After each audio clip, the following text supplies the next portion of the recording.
Long ago, an old farmer lived with his wife and their son Peter.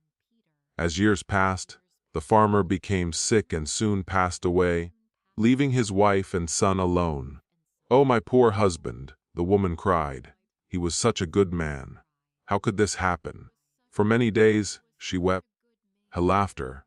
Peter tried to comfort her, but she could not stop crying. Then her sadness turned to worry. At night, she looked at the sky and whispered, "What are we going to do? How will we live?" After some weeks, she became strong again and made plans.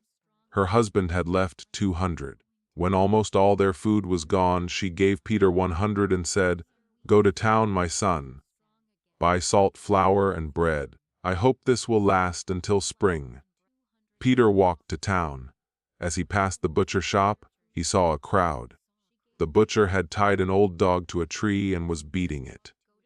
"Butcher, why are you hurting this poor dog?" Peter shouted. "He ate my best meat this morning." The butcher said. "He was only hungry," said Peter. "Let me buy him. I'll give you 100.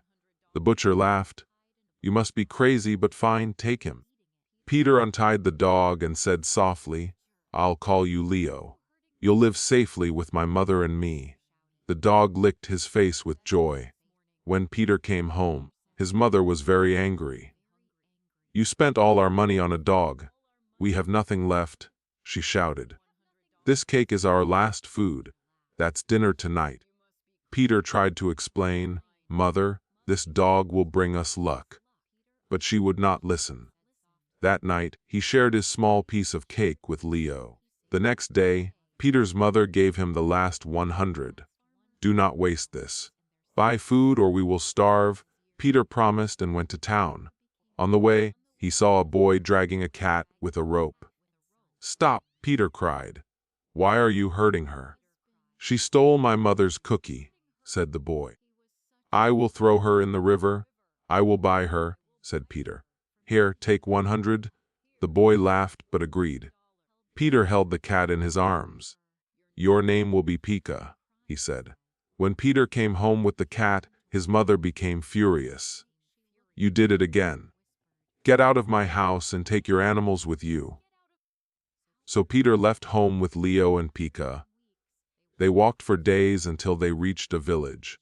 There they met a priest. "Hello, young man," said the priest. "Do you need work?" "Yes," said Peter. "Work for me 3 years. You will get food and shelter, and when it ends, you will be paid well." Peter worked hard for 3 years. When the time ended, the priest said, "You may choose your reward: gold, silver, or this bag of sand." Peter thought if he offers sand, it must mean something. "I will take the sand," he said. The priest smiled and gave it to him. The bag was heavy, but Peter carried it with Leo and Pika. After days of walking, they came to a dark forest. In the middle of it, a fire burned around a young woman tied to a tree. "Help me, please," she cried. "Save me, and I will bring you good luck forever." Peter ran and threw the bag of sand on the fire. The flames died out. "Thank you. You saved my life," she said. "I am the daughter of the King of Elves. An evil king tried to destroy me." She gave Peter a golden ring. "This is a magic ring. It can give you anything you wish. But never tell anyone its secret, or you will suffer." Then she turned into a snake and disappeared into the forest. Peter looked at the ring. "We will never be poor again," he told Leo and Pika. He threw the ring from one hand to the other, and suddenly 10 young men appeared. "Oh, master, tell us what you want," they said. "Take us home to my mother," Peter said. They returned home. His mother wept with joy. "My son, can you forgive me?" "There's nothing to forgive," Peter said. "Our life will be happy now." Peter used the ring secretly to bring food, clothes, and comfort. They lived well for many months. Then he thought about marriage. "Mother," he said, "please go to the king and ask if I may marry his daughter." "Peter, that's impossible," she said. "The king will never agree."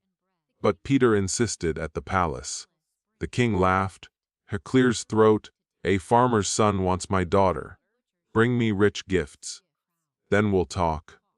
Peter used the ring to make gold jewels and fine clothes. His mother brought them to the palace, and the king was amazed, but still unhappy. The governor said, "If this young man is truly wise, he must build a palace beside yours, a silver bridge with trees of gold and silver fruit, and a great church by morning. If not, he and his mother will die."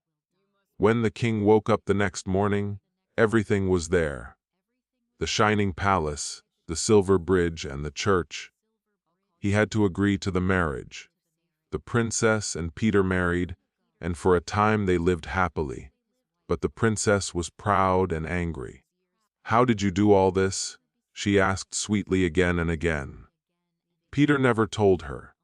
One night she gave him too much wine, and he told her about the ring.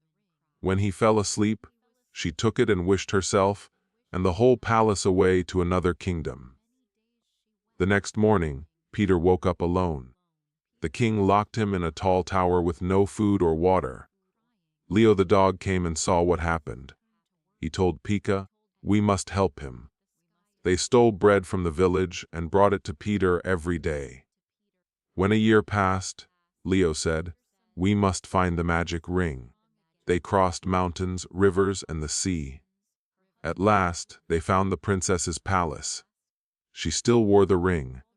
Only a mouse could reach her room. So Leo and Pika went to the Mouse Kingdom and asked for help. The Mouse King sent a brave little mouse to steal the ring while the princess slept.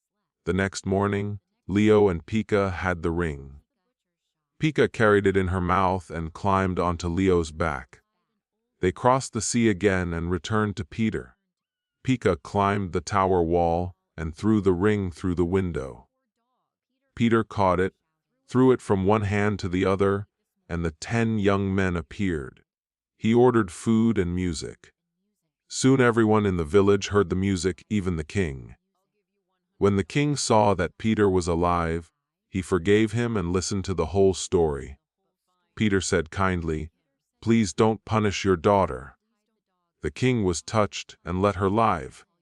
That night, Peter used the ring to bring back the palace, the bridge, and the church. In the morning, the king saw them shining again and was full of joy. The princess finally understood Peter's goodness and grew to love him. Peter's mother came to live with them in the grand palace. She often said, "My son's kindness brought us everything." They lived happily together ever after. And Leo and Pika stayed by Peter's side all their days.